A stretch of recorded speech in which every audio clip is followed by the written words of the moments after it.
এটা আপনারা জানেন। আমি সংক্ষেপ সীমিত পর্যায়ে কয়েকটা কথাই আপনাদের খেদমতে আরজ করব। কোরআন ও বিজ্ঞান, কোরআন ও বিজ্ঞান। আসলে কোরআন কোন বিজ্ঞান গ্রন্থ নয়, কোরআন বিজ্ঞানের থিওরিও নয়। ইয়াসিন অল কোরআনিন বিজ্ঞানময়। কোরআনের কসম করে আমি বলছি, কে বলছেন? 1000 বছর আগে কোরআন যেই কথাগুলো ওহীর মাধ্যমে আমাদের প্রিয় নবীর কাছে আমাদের জন্য পাঠিয়েছেন, আমাদের জন্য। কাদের জন্য? আল ইয়াউমা আকমালতু লাকুম দীনাকুম ওয়া আতমামতু আলাইকুম নি'মাতি ওয়া রাদিতু লাকুমুল ইসলামা দীনা। আজকে দুনিয়া যত এগিয়ে যাচ্ছে, আধুনিক বিজ্ঞানের এটা সবচাইতে পূর্ণতার যুগ বলে বিজ্ঞানীরা মনে করেন। মডার্ন সায়েন্স, আধুনিক বিজ্ঞান আজকে তার উন্নতি, অগ্রগতি, পর্যবেক্ষণ, নিরীক্ষণ, অবজারভেশনের চূড়ান্ত পর্যায়ে বিরাজ করছে। বিজ্ঞান যত গবেষণা করছে কোরআনকে নিয়ে, বৈজ্ঞানিকগণ যত চিন্তা ভাবনা করছে কোরআনকে নিয়ে, অমুসলিম দার্শনিক কোরআনকে নিয়ে যত রিসার্চ গবেষণা করেছে, সবাই একটা কথা স্বীকার করেছে, holy Quran is the super book of the world. মুসলমানদের কোরআন দুনিয়ার সবচাইতে সর্বোচ্চ তথ্য সমৃদ্ধ মহাগ্রন্থ। বলুন আলহামদুলিল্লাহ। আর যে নবীজির মাধ্যমে আমরা কোরআন পেয়েছি, সেই নবীজিকে আজকের দুনিয়া, আজকের আধুনিক বৈজ্ঞানিকেরা এক বাক্যে নির্দ্বিধায় নিঃসংকোচে হিসাব করে, holy prophet Mohammad is the Superman of the world. Muhammad সাল্লাল্লাহু আলাইহি ওয়াসাল্লাম জগতের সবচাইতে পূর্ণাঙ্গ মানুষ। কোরআন দুনিয়ার সবচাইতে তথ্যবহুল ধর্মগ্রন্থ। বলুন আলহামদুলিল্লাহ। আর এই কোরআনকে যিনি পাঠিয়েছেন, তিনি সবকিছুর উপরে, সুপারের উপরে সুপার। ঠিক কিনা বলেন? তার পরিচয় রব্বুল আলামিন, নাকি? তার পরিচয় রব্বুল আলামিন। আর যেই কোরআন আমাদের জন্য পাঠিয়েছেন, এটা যিকরুল লিল আলামিন, ইন হুয়া ইল্লা যিকরুল লিল আলামিন।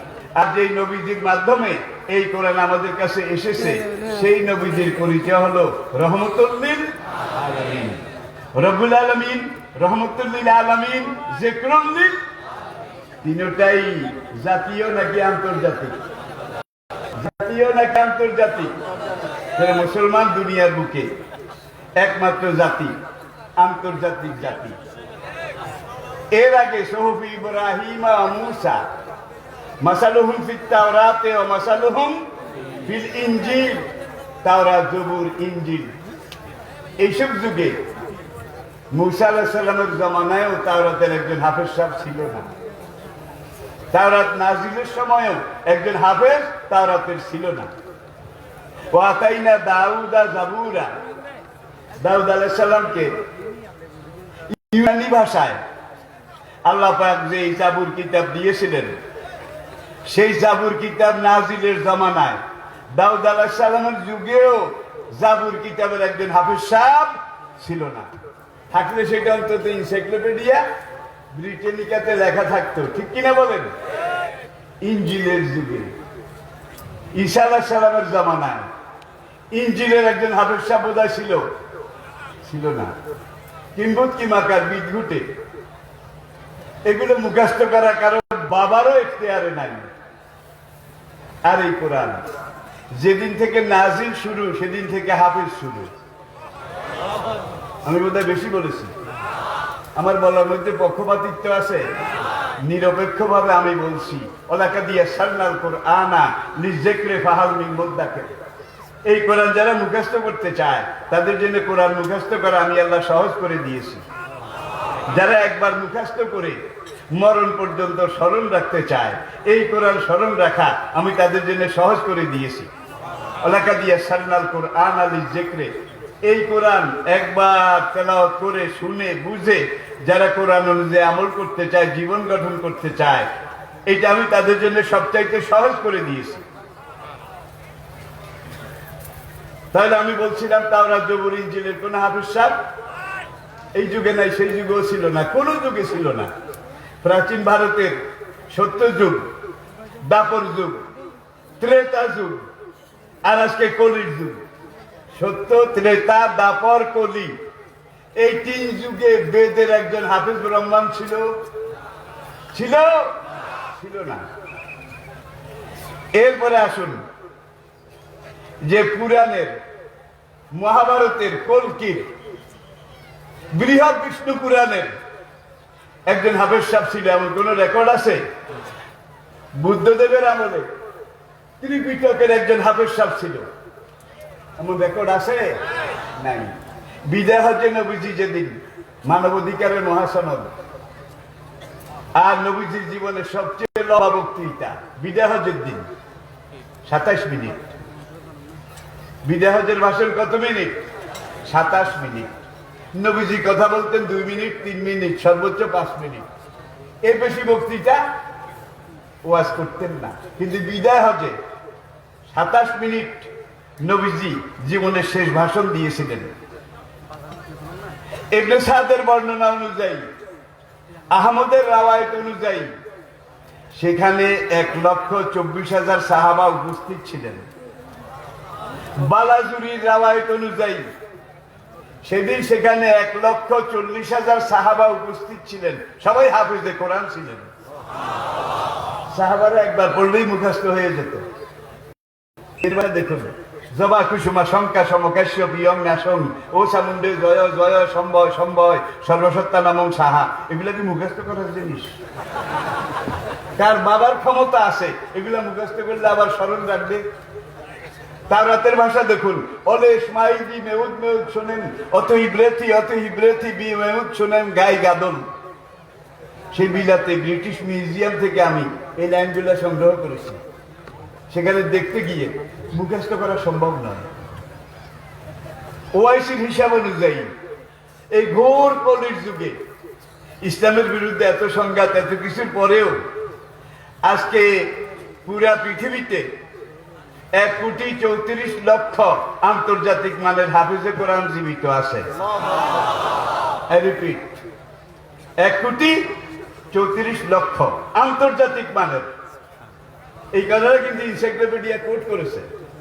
আন্তর্জাতিক মানের অর্থ হচ্ছে আন্তর্জাতিক হেফজুল কোরআন প্রতিযোগিতায় যেসব হাফেজে কোরআনরা স্টেজে দাঁড়িয়ে বিসমিল্লাহির রহমানির রহিম দিয়ে শুরু করে মিনাল জিন্নাতে ও নাসে গিয়ে শেষ করে, একবার একটা লোকমাও খায় না।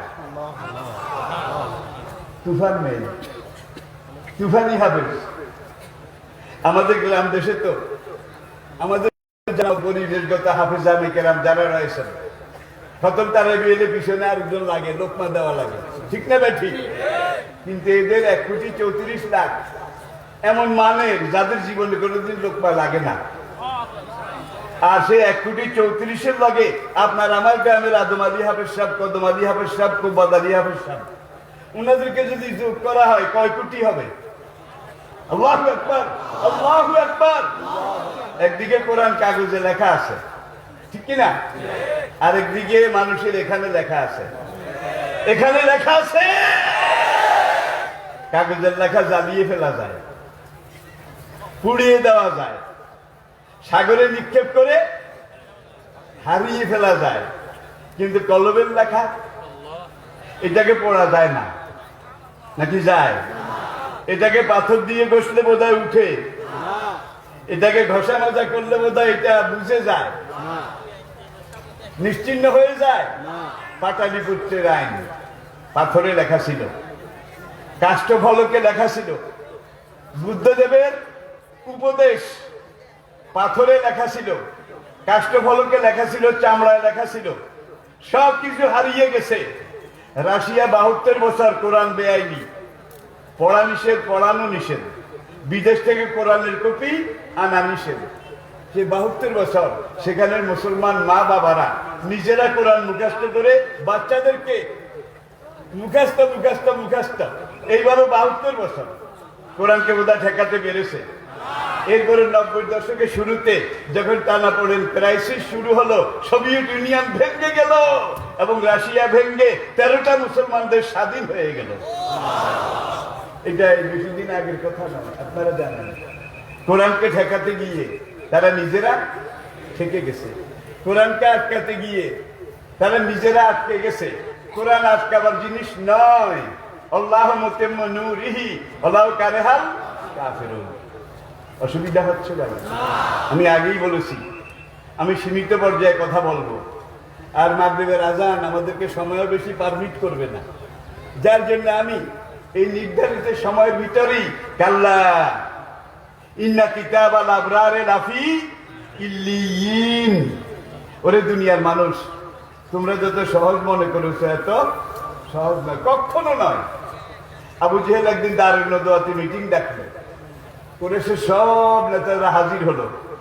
আবু জেহেল একটা ভাষণ দিলে স্পিকার হিসাবে, আইয়ুহাল ইখওয়াতুদ দ্বীন, তাদের দিন মানে কুফরি দ্বীনের নেতাদেরকে বলে, মুহাম্মদ তো বলে মরার পরে আবার হাসরের মাঠে আমাদেরকে উঠাবে, এই জীবনের হিসাব এগুলো দিতে হবে।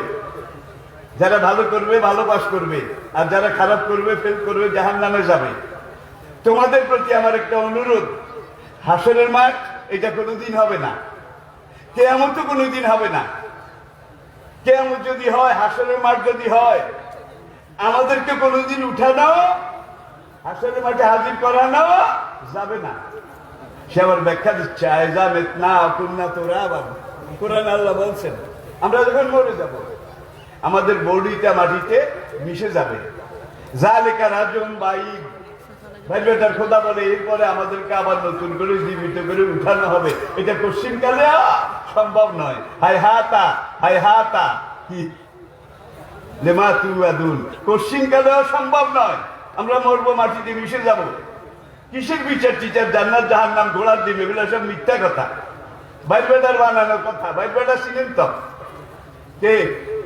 নবী মুহাম্মদ।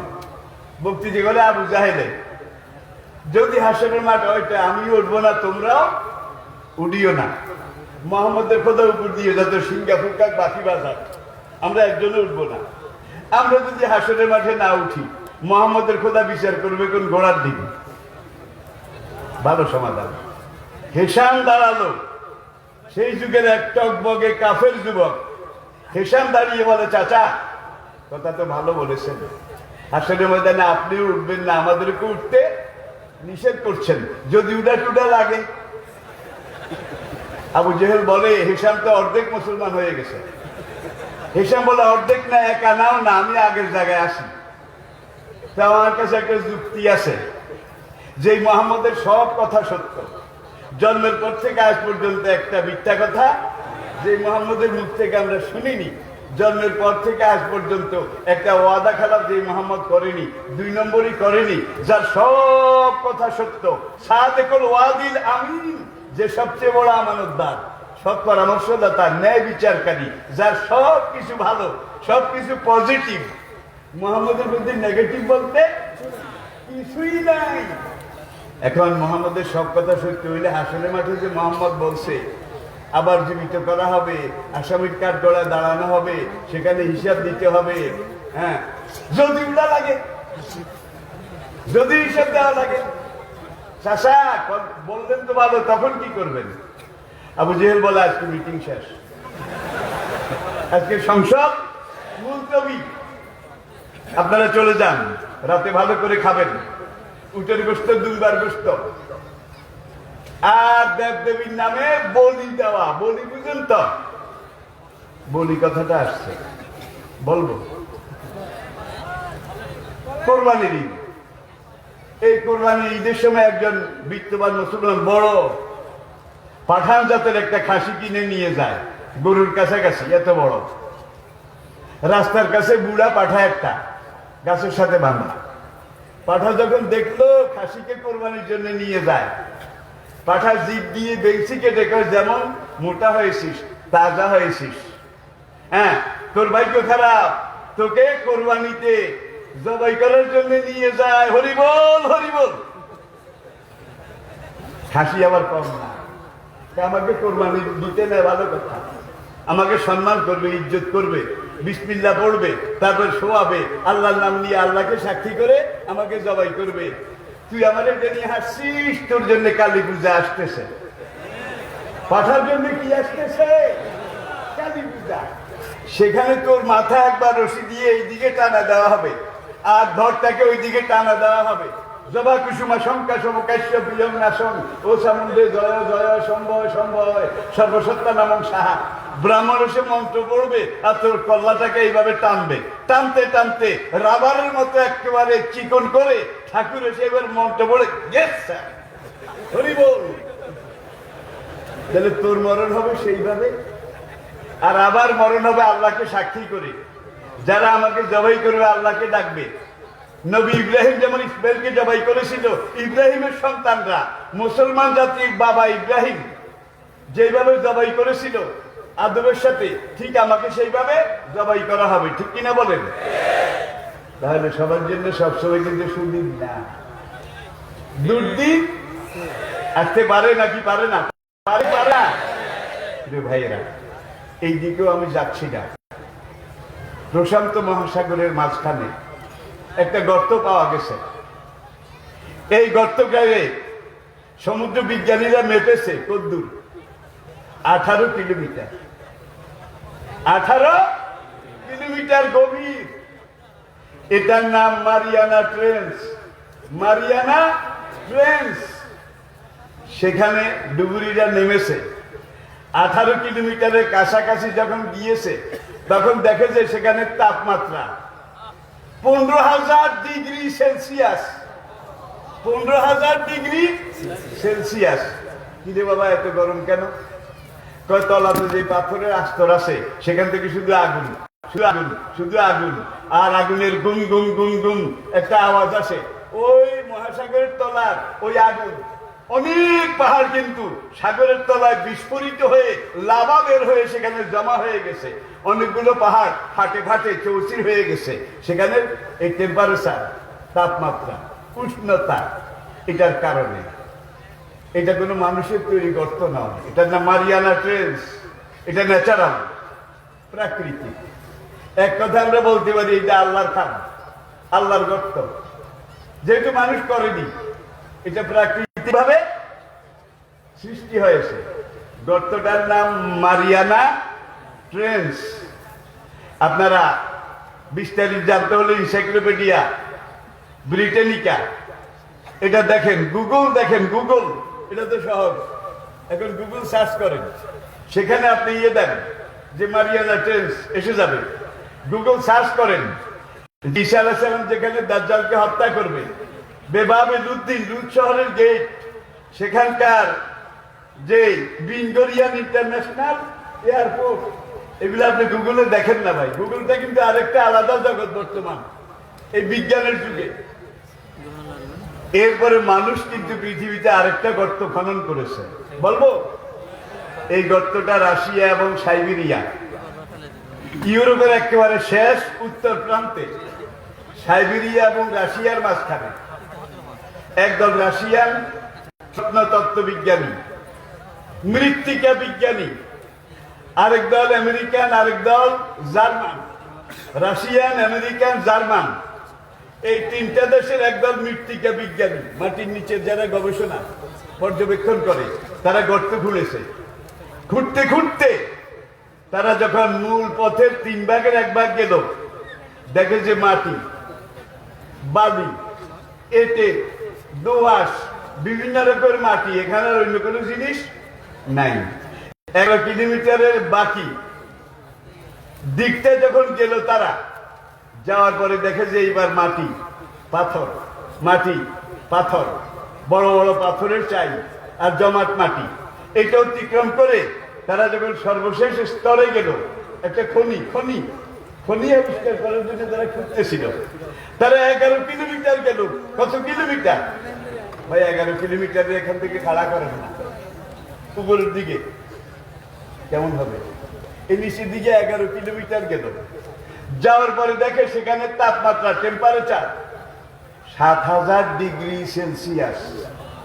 আবার বলছি, 7,000 ডিগ্রি সেলসিয়াস। আর নিচে একটা আওয়াজ শোনা যায়, গম গম গম গম গম গম, এমন একটা আওয়াজ শোনা যায়। তারা সেখানে গিয়ে জমিনের যে স্তরটা আবিষ্কার করলো, পেল, সেটা গ্যালভানাইজ আয়রন। গ্যালভানাইজ আয়রন এমন লোহার তৈরি যে লোহাতে মরিচা পড়ে না, জং ধরে না। আর আরেক রকমের সাদা এবং চকলেট কালারের স্যান্ডস্টোন, মহামূল্যবান পাথর আর গ্যালভানাইজ লোহা, এটা মিশ্রিত করে ঢালাই। এখানে গিয়ে তারা যখন দেখলো তাপমাত্রা 7000 ডিগ্রি সেলসিয়াস, তারা সেখানে আবার ড্রিল মেশিন বসালো। ড্রিল মেশিন কয়েকবার বসানোর পরে মেশিন চললেই টাস টাস করে ভেঙে যায়, কিন্তু ওটা সিদ্ধ করা যায় না। যখনই ড্রিল মেশিন ফিট করে তখন তারা শুনতে পায় নিচে থেকে একটা আওয়াজ। মুভিং ক্যামেরা এটা ফিট করলো, করার পরে কানের সাথে শ্রবণ যন্ত্র এটা লাগালো, আবার ড্রিল মেশিন চালালো। দেখে যে লক্ষ লক্ষ লক্ষ লক্ষ কোটি কোটি মানুষ মরে গেলাম, পুড়ে গেলাম, জ্বলে গেলাম, বাঁচাও বাঁচাও, রক্ষা করো, সাহায্য করো। কোটি কোটি কোটি কোটি মানুষ কান্না করে, চিৎকার করে, আর বলে জ্বলে গেলাম, পুড়ে গেলাম, আমাদেরকে সাহায্য করো। কাল্লা ওইন্দা কিতাব আল ফুজ্জারে লাফি কি সিজ্জিন। সিজ্জিন বেনামাজি, বেরোজগারি, ফাসিক, ফুজ্জার, মদখোর, জুয়াখোর, ইয়াবাখোর, নেশাখোর, এই ধরনের যাদের 2 নম্বর আছে তাদের আমলনামা সিজ্জিনের মধ্যে। কোথায়? তাদের রুটা সিজ্জিনের মধ্যে। কোথায়?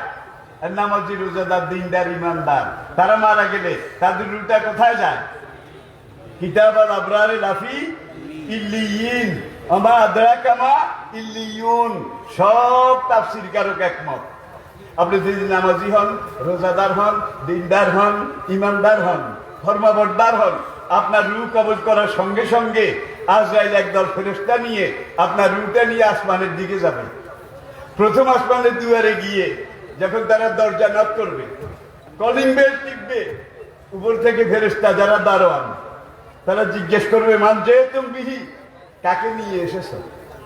তখন নিচের বাহক ফেরেশতারা মালিকুল মউত এবং তার সঙ্গী ফেরেশতারা বলবে, অমুক পেকুয়া গ্রামের ফলান ইবনে ফলান, অমুকের ছেলে তমুক।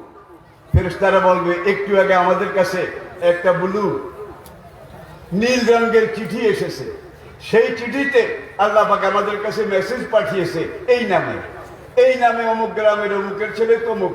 আমি আল্লাহর একজন রাষ্ট্রীয় মেহমান আসতেছে, আমি আল্লাহর সেই রাজকীয় মেহমানকে তোমরা ওয়েলকাম করো, সংবর্ধনা জানাইয়া ইল্লিনে নিয়ে আসো। সেইভাবে ফেরেশতারা নেক আপনাকে গার্ড অব অনার দেখ, রিসিপশন করুক। এটিকে আপনি চান? আপনারা চান? তখন আসমানের 70,000 দরজা একত্রে খুলে যাবে। উপর থেকে ফেরেশতারা বলবে, সালামুন আলাইকুম তিবতুম ফাদখুলুহা খালিদিন। You are the honourable royal guest of almighty Allah, your royal highness, your royal excellency, we welcome you. সালামুন আলাইকুম তিবতুম ফাদখুলুহা। চট্টগ্রামের লোকেরা গল্লাম, আর নোয়াখালীর লোকেরা হাঁদান। ফাদখুলুহা খালিদিন, অনন্তকালের জন্য আপনারা। আর এই ইল্লিনটা বেহেশতের একটা টুকরা। কিয়ামত পর্যন্ত যত ইমানদার মারা যাবে তাদের রূহ ইল্লিনে যাবে। আর সব তাফসীরকারক একমত। নবীকে জিজ্ঞেস করা হয়েছিল, নবীজি বলেন, ইল্লিনের ছাদের উপরে আল্লাহ পাকের আরশ, সেখানে নামাজি রোজাদার রূহ কিয়ামত পর্যন্ত সেখানে থাকবে এবং বেহেশতের খানা, বেহেশতের সুখ শান্তি এগুলো ভোগ করবে। ঠিক কিনা বলেন? আর ওই যে রাশিয়া সাইবেরিয়ার যে 11 কিলোমিটার গর্ত, যে 11 কিলোমিটার জমিনের নিচে গিয়ে তারা শুনেছে লক্ষ লক্ষ লক্ষ লক্ষ কোটি কোটি মানুষ কাঁদতেছে, চিৎকার করতেছে, জ্বলে গেলাম, পুড়ে গেলাম, শেষ হয়ে গেলাম, বাঁচাও বাঁচাও। সেখানে দুইজন মৃত্তিকা বিজ্ঞানী এই আওয়াজ শুনে হার্ট ফেল করে সেখানে মারা গেছে এবং তারা সবাই বলেছে যে আমরা নাস্তিক। কিন্তু এখানে এসে এই জমিনের সর্বশেষ স্তরে যে কান্নাকাটি চিৎকার যে হই হল্লা এটা পেয়েছি, এটা নিশ্চয়ই ইসলামের কোরআনে যে সিজ্জিনের কথা বলা হয়েছে সেই সিজ্জিনের লোকদের চিৎকার। দেখেন বিজ্ঞান যত আগাচ্ছে কোরআন বুঝা তত সহজ হয়ে গেছে। 1970 সালে তারা এটা খনন শুরু করেছে। 2004 সালে এসে দেখে যে আরেক দল ঢুকেছে, তারা আবার গ্রিল বসানে ওই লক্ষ কোটি মানুষের চিৎকার শুনে আবার একজন দুইজন সেখানে হাতফেল করেছে। কোটি কোটি মানুষ আগুনে জ্বলে যায় আর চিল্লায়। জাহান নামে যা আছে সিজ্জিনের মধ্যেও তা আছে নাকি নাই, নাকি নাই? তারা বলে যে আমরা যদি নাস্তিক না হতাম, কমিউনিস্ট না হতাম, আমরা 100 জনে 100 জন এই কথা স্বীকার করতাম যে কোরআনে যেই সিজ্জিনের কথা বলা হয়েছে 7 তাবুক জমিনের নিচে, নবীজিকে জিজ্ঞেস করা হলো ইয়া রাসূলুল্লাহ সিজ্জিন কোথায়? নবী বললেন 7 তাবুক জমিনের নিচে সিজ্জিন, আর 7 তাবুক আসমানের উপরে সিদরাতুল মুনতাহা, বাইতুল মামুর, আদমে নাসুত, আদমে মালাকুত পেরিয়ে আল্লাহ পাকের আরশে আজিম যেখানে, তার নিচে ইল্লিন। নামাজি রোজাদার ইমানদার বান্দারা সিংহার আওয়াজ কিয়ামতের এই নিনাদধ্বনি সিংহার আওয়াজ পর্যন্ত সেই বেহেশতের সেই টুকরার মধ্যে তাদের রূহগুলো থাকবে। এখন আমাদের রূহ ইল্লিনে আল্লাহ নিয়ে যাক কিয়ামতের আগ পর্যন্ত। সবাই চান? সবাই চান? আল্লাহ সিজ্জিনের এই অভিশপ্ত পরিবেশ পারিপার্শ্বিক অবস্থা থেকে আমাদের সবাইকে নাজাত দান করুন। সবাই পড়ুন আমিন, আরো জোরে পড়ুন আমিন। কথাটা রয়ে গেছে। আবু জেহেলকে বলছিল আজকে অ্যাসেম্বলি শেষ, আগামীকাল 10টায় আপনারা খেয়ে দিয়ে একটু মুড ক্রিয়েট করে তারপরে আসবেন, কালকে সমাধান দেব। পরের দিন আবার দারুণ দোয়াতে অ্যাসেম্বলি বসলো। আবু জাহেল বলে কাল রাতে একটু ঘুমাইনি, জাতিকে বাঁচাবার জন্যে আমি সারা রাত চিন্তা করেছি, রিসার্চ করেছি, বিনিদ্র রজনী যাপন করেছি, তবে লাভ মানত হবল ইয়াউস ইয়াগুস দেবদেবী ঠাকুর ঠাকুরানি আমার উপরে দয়া করে আমাকে পথ দেখাইয়া দিছে। হিসাব আবার খাড়াইছে, চাচা আপনাকে পথ দেখাই দেওয়া হবে না, পথটা আমাদেরকে বলেন না। আবু জেহেল কয় কালকে তো বলেছি মোহাম্মদের খোদা যতই বাসি ভুগাক সিঙ্গা বাজাক আমিও উঠবো না, তোরাও উঠিস না। হাসরের মাঠে যদি আমরা না উঠি, আসামি যদি গায়ে হাজির হয়, মোহাম্মদের খোদা বিচার করবে কোন ঘোড়ার দিন? এবার ওলিদ ইবনে মাগিরা, যাকে আল্লাহ জারজ সন্তান বলেছে, নবীকে পাগল বলেছিল ওলিদ ইবনে মাগিরা। মাথা খারাপ, আপার চেম্বার খারাপ। সূরা নূন নাজিল করে বলে মা আনতা বিনিয়ামাতি রাব্বিকা বেমাজনুন। এরপর আল্লাহ পাক বলছেন যে আপনাকে পাগল বলেছে, তাসসীরা বলেছে, সে গীবতকারী, চুগলখারী, সে মিথ্যাবাদী, সে জিনাকার। উতুল্লিন বাদা যালিকা জানি, সে যে তার মায়ের জারজ সন্তান, এটা কি তার খবর আছে? দেখছেন নবীকে পাগল বলেছে, আর আল্লাহ নবীর পক্ষ হয়ে বলছে যে আপনাকে পাগল বলেছে সে জারজ। অনেক ইতিহাস। এইবার করিস নেতারা সব ওলিদ ইবনে মাগিরার দিকে চায়, বড় বড় কথা বলে, নেতাগিরি করে, ক্যাডারগিরি করে, কিন্তু মোহাম্মদের খোদা তো হাটে হাড়ি ভেঙে দিয়েছে, সে নাকি জারজ সন্তান। এখন ওলিদ ইবনে মাগিরা আমরা কোরআন মানি না, মোহাম্মদকে বিশ্বাস করি না, তবে কোরআনের কথা মোহাম্মদের কথা সত্য। এখন ওলিদ ইবনে মাগিরার দিকে টিটকারি বাড়ে, কারণ মোহাম্মদের খোদা কোরআনে ওহীর মাধ্যমে বলেছে তুই নাকি জারজ সন্তান। এখন তলোয়ার নিয়ে বাড়ির দিকে দৌড় দিছে। আমার তো এটার খবর নাই, মা ঠিক কথা বলতে পারবে, বাবা অনেক আগে মারা গেছে। এইবার আমি তো কৃপান খোলা তলোয়ার নিয়ে ঘরে ঢুকেছে। মা হয় আজকে তোমার শেষ নয় আমার শেষ। তো বাবা কি হয়েছে? আর ওই বুড়ি বিধবা ওলিদ ইবনে মাগিরার মা খুরমা খেজুর পাতা দিয়ে পাখা বুনতেছিল, পাখা, ওই হাত পাখা আছে না, পাখা বুনতেছিল। মা যেদিন হয়েছি সেদিন মরেছি, জীবনে অনেক কিছু দেখেছি, কিন্তু আজকে মোহাম্মদের কোরআন যে কথা বলেছে আমার প্রেস্টিজে লেগে গেছে। মা ঠিক করে কথা বলো, আমি কি সত্যিকার তোমার বৈধ সন্তান নাকি তোমার গর্বে আমি জারজ সন্তান? বাবা এই কথা কস কেন? মোহাম্মদের খোদা কোরআনে কইছে, মোহাম্মদের খোদা কোরআনে বলেছে উতুল্লিন বাদা যালিকা জানিম। দেখছেন বড় বড় কথাকে ওলিদ ইবনে মাগিরা, তার খবর নাই, সে তো তার মায়ের জারজ সন্তান। তাই মোহাম্মদ তো কোনোদিন মিথ্যা কথা বলে না। এখন আমার হাকিকতটা কি? মা তাড়াতাড়ি কর, তাড়াতাড়ি কোপ দেয় দেয়। মা চকুরতে একে বাবা কোপ দিস না, কইতে আসে তাড়াতাড়ি কর।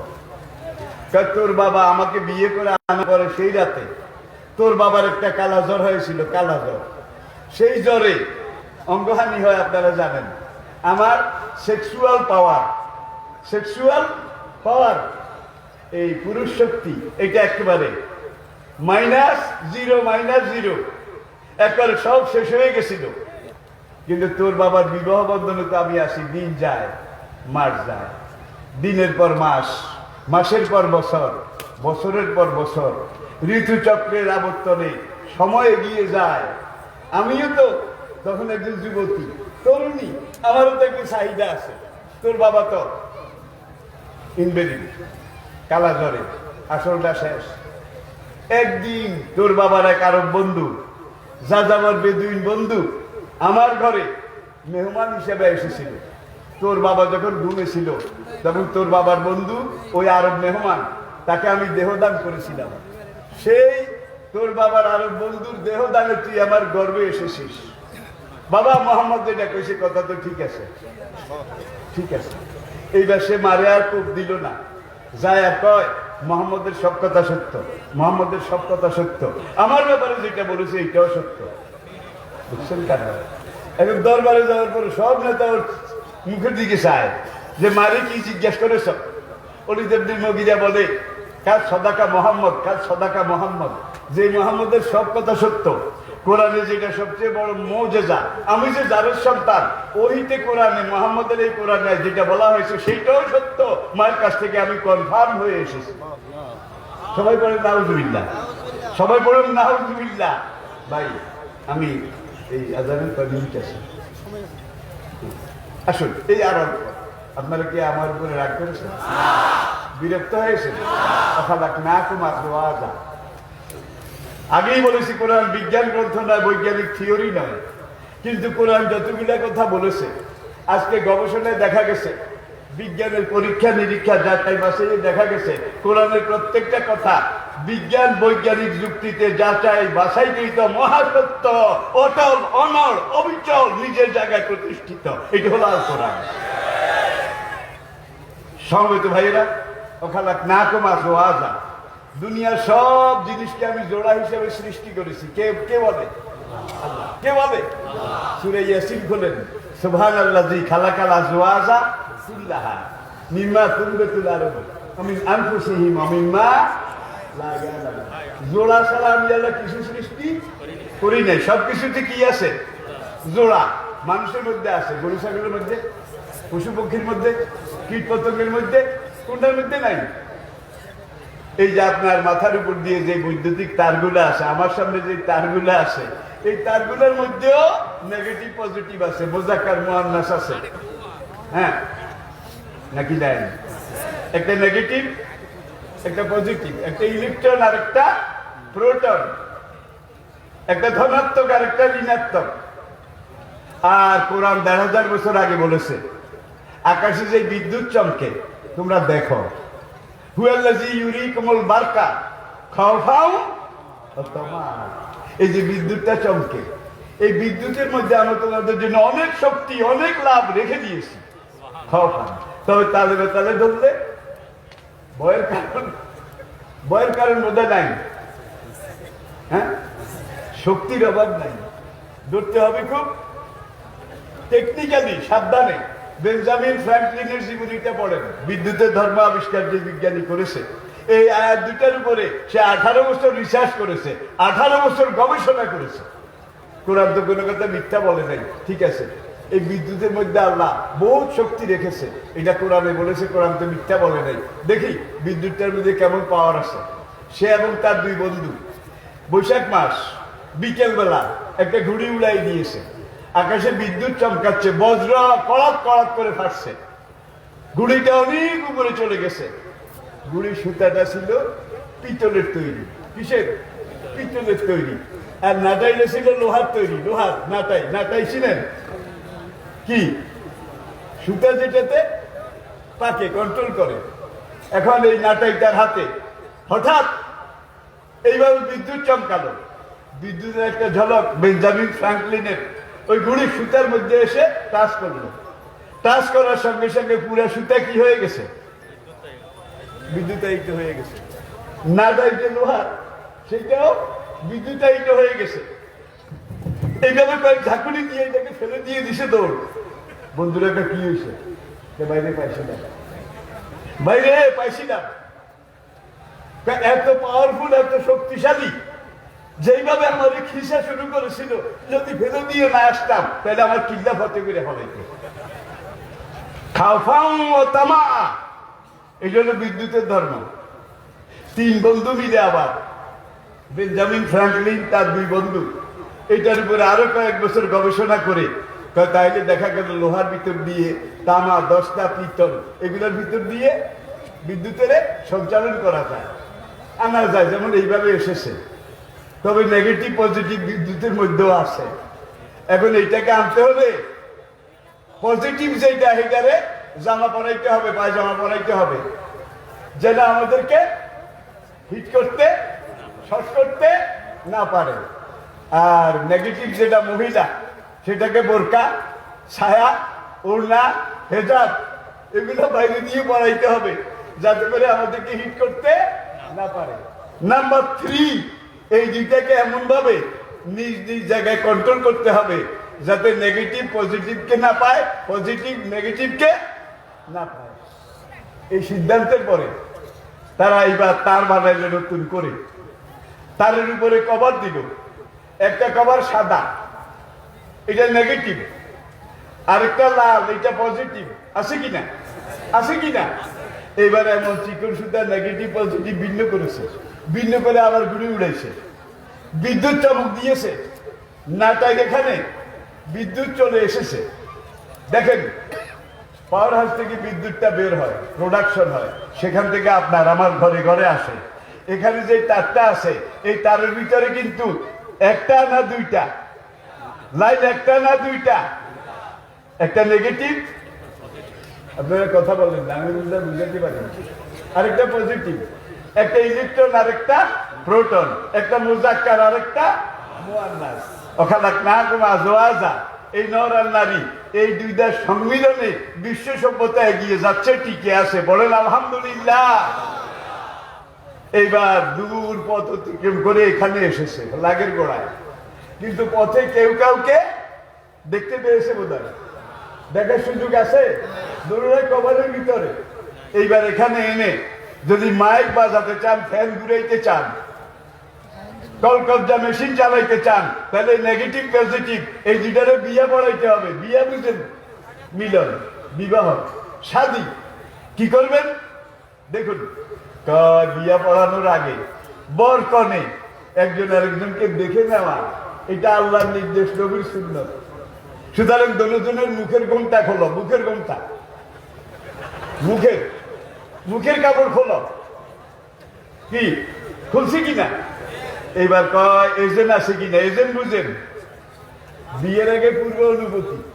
এইবার সে সারাশি হাতে নিয়ে রাজি রাজি রাজি, এজেন্ট পাওয়া গেছে, হেতায় রাজি, হেতায় রাজি।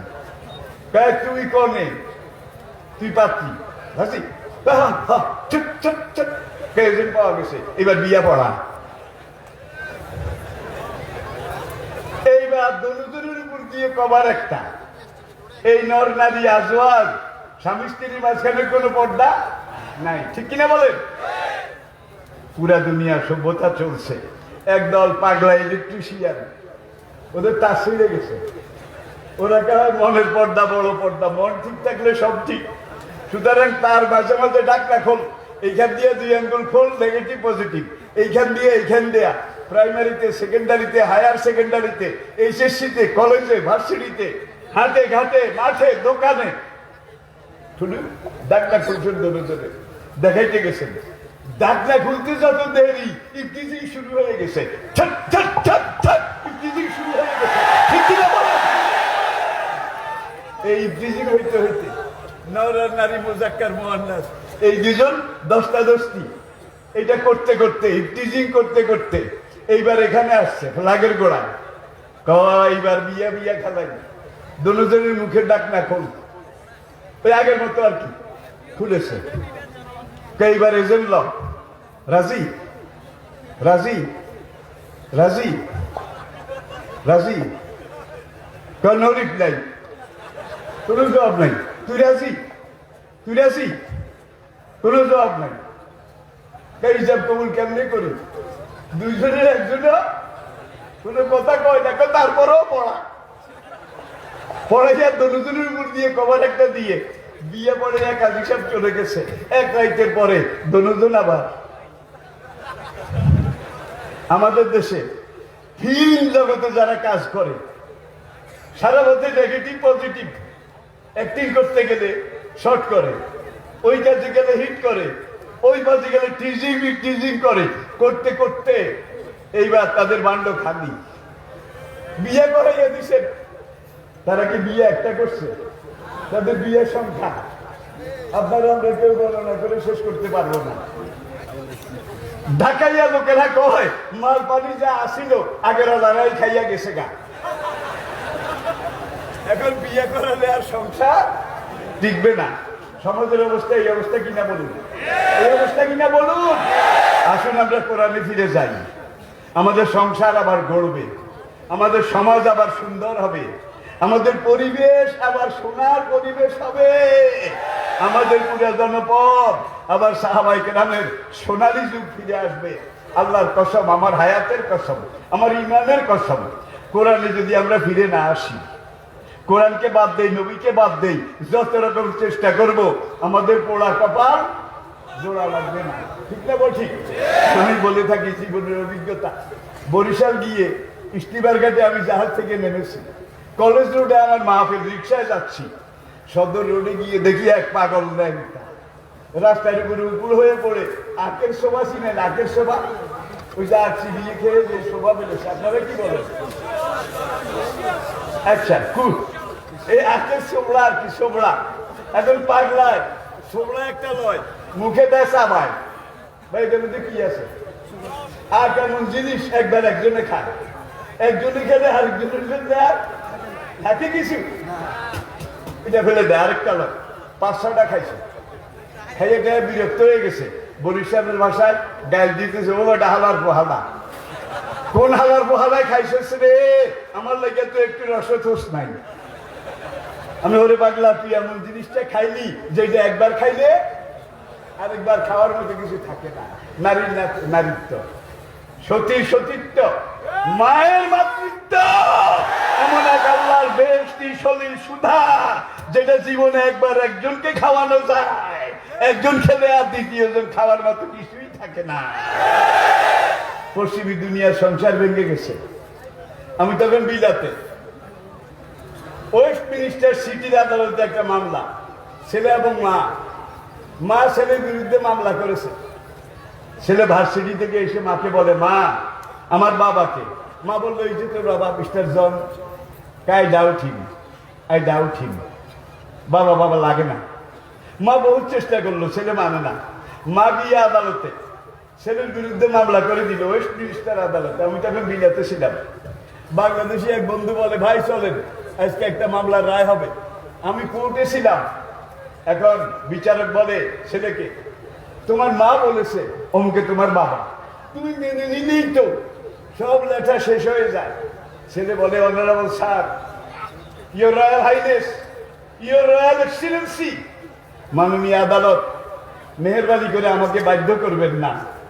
ইউরোপের পশ্চিমী দুনিয়ার আজকে ফ্রি সেক্স, ফ্রি মিক্সিং এ আমার মা তো কত পুরুষের সাথে মেলামেশা করেছে, কত পুকুরে গোসল করেছে, কোন পুকুরের পানিতে সর্দি লেগেছে আমি কি করে বলবো? কি কথা, কিন্তু কি কথা। বাংলাদেশে আজকে এই অবস্থা নাই, আসে নাকি নাই? আসে নাকি নাই? আমরা মদিনা ছেড়েছি, মদিনার আদর্শ ছেড়েছি, কোরআনের আদর্শ ছেড়েছি। আজকে আমাদের জীবনের কোথাও শান্তি নেই, আল্লাহর কসম শান্তি নেই। শান্তি আর আসবে না। আমাদের উপজেলা চেয়ারম্যান সাহেব দোয়া চেয়েছেন, হ্যাঁ, আবুল কাসেম ভাই দোয়া চেয়েছেন, হ্যাঁ, তো ইনশাল্লাহ আমাদের এমপি সাহেব মহামান্য ভাই আমাদের, তিনিও দোয়া চেয়েছেন। সবার জন্য ইনশাল্লাহ প্রাণ খুলে দোয়া করা হবে।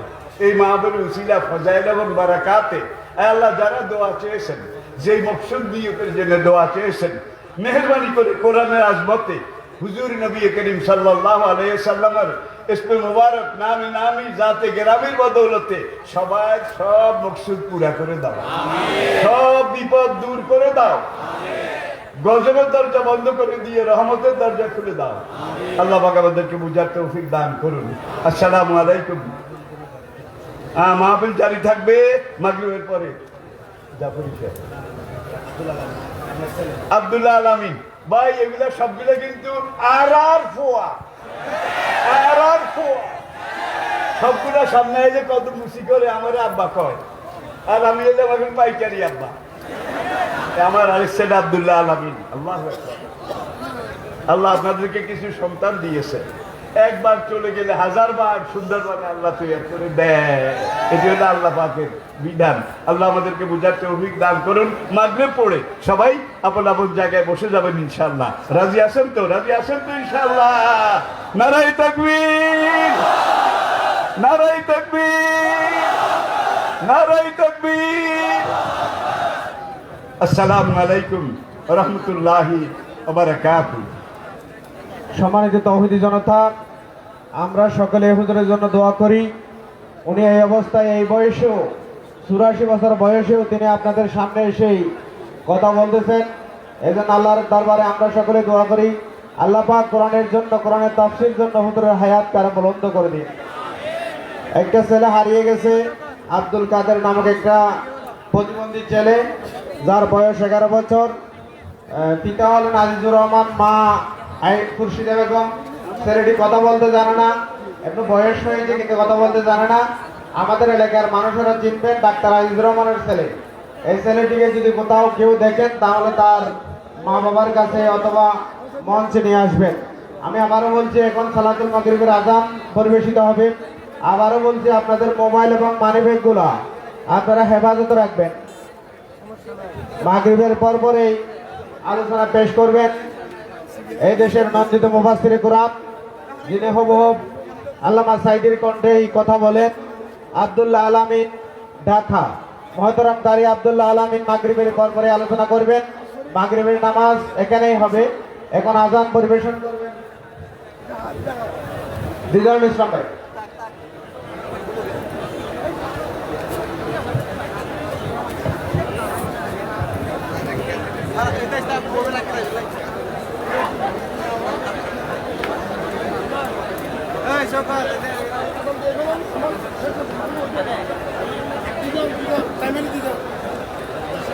আপনাদের যাদের ওজনেই আমাদের মাহফিলের উত্তর পাশে উত্তর ব্যবস্থা আছে, পূর্ব পাশে টয়লেট এবং পর্যাপ্ত প্রস্রাবখানার ব্যবস্থা আছে।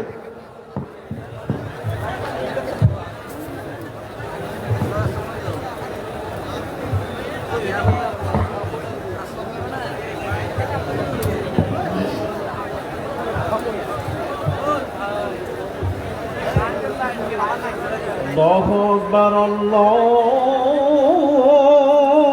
আকবার,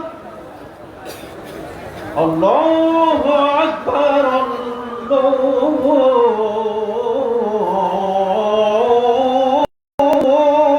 আকবার। আশহাদু আল লা ইলাহা ইল্লাল্লাহ।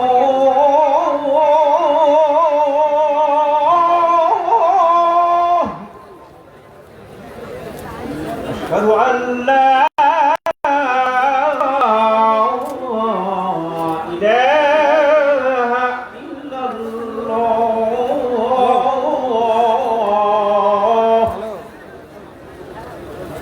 أشهد أن محمدا رسول الله.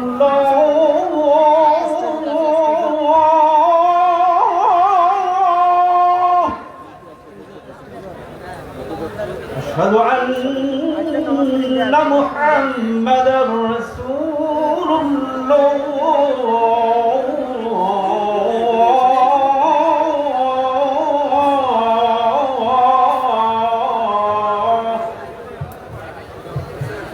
حي على الصلاة.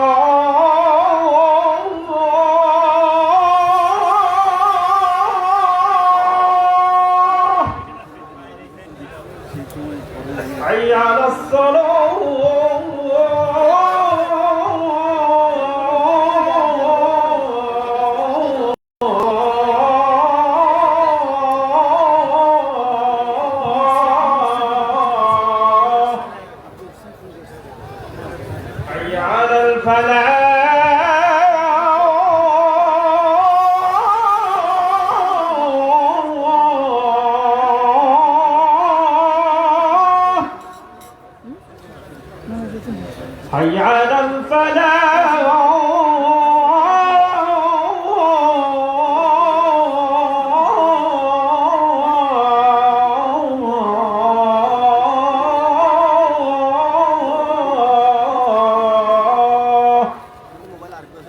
الله أكبر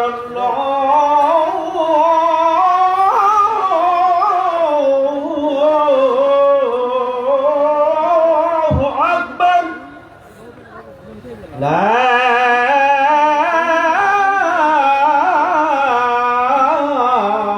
إله إلا الله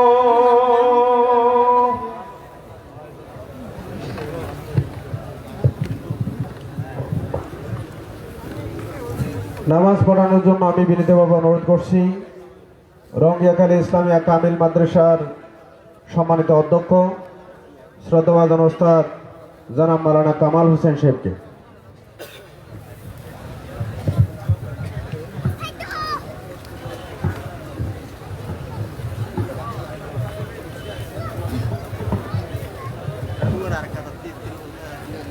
الله أكبر الله أكبر الله أكبر الله أكبر أشهد أن لا إله إلا الله أشهد أن لا إله إلا الله أشهد أن محمد رسول الله أشهد أن محمد رسول الله حي على الصلاة حي على الصلاة حي على الفلاح حي على الفلاح قد قامت الصلاة قد قامت الصلاة الله أكبر الله أكبر لا إله إلا الله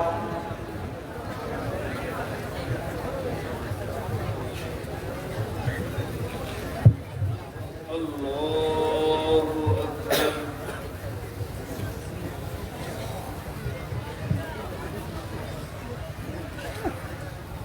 أعوذ بالله من الشيطان الرجيم بسم الله الرحمن الرحيم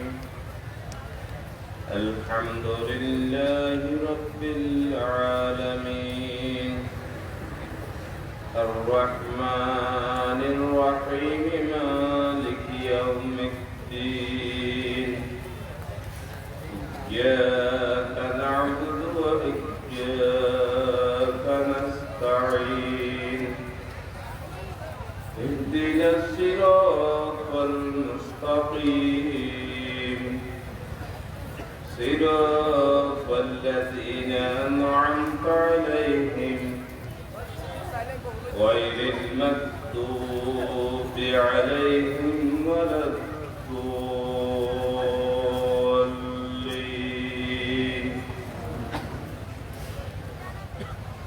ويل لكل همزة لمزة الذي جمع مالا وعدده يحسب أن ماله أخلده كلا لينبذن بالحطمة وما أدراك ما الحطمة نار الله الموقدة التي تطلع على الأفئدة إنها عليهم مؤصدة في عمد ممددة الله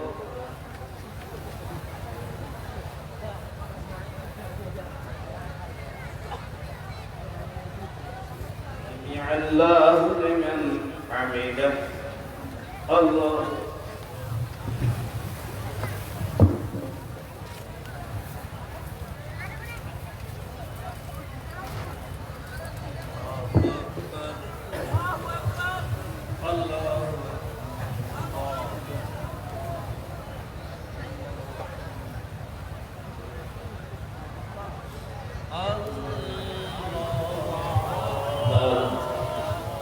الحمد لله رب العالمين الرحمن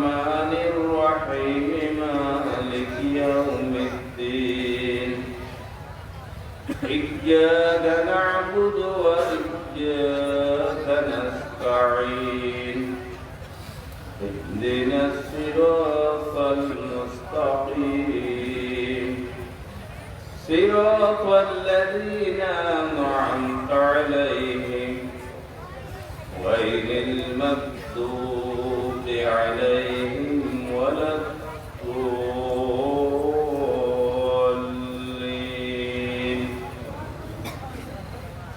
قل هو الله أحد الله الصمد لم يلد ولم يولد ولم يكن له كفوا أحد الله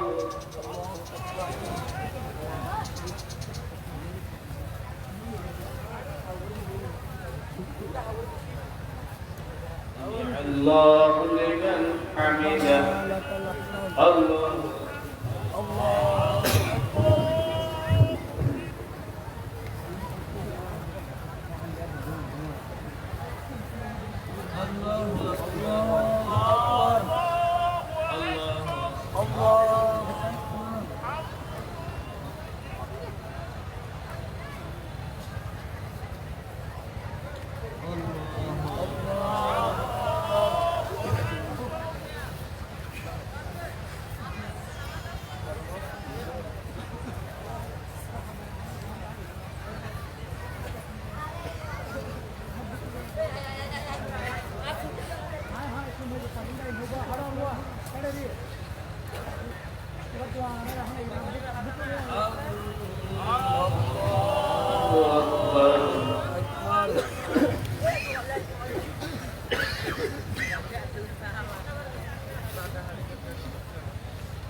الله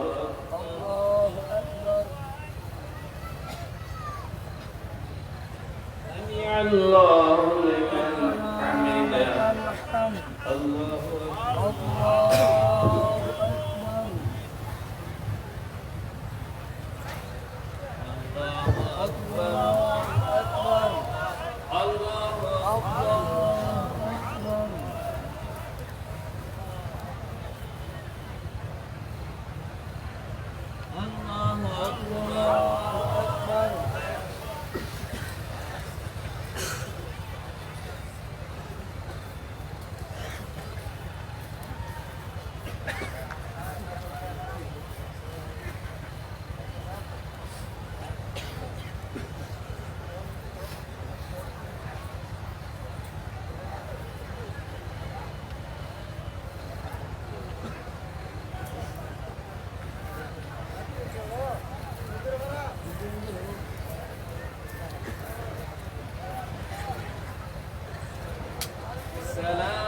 রব্বুল আলামিন আমাদের মাহফিলকে ভরপুর করে দিন আমিন। আল্লাহ মাহফিল আখিরাত পর্যন্ত সুষ্ঠু এবং সুন্দরভাবে পরিচালনা করার তৌফিক দান করুন আমিন। এই মাহফিল তা কেমন জারি রাখার ব্যবস্থা করে দিন আমিন। এলে মাহফিলের যে সমস্ত খরচ আছে আল্লাহ তুই গায়েবী পদ্ধতি পূর্ণ করে দিও আমিন। ও বন্ধু জামিল আল্লাহ ইন্নাল্লাহ বাসীরুম বিল ইবাদ বিরহমাতিকা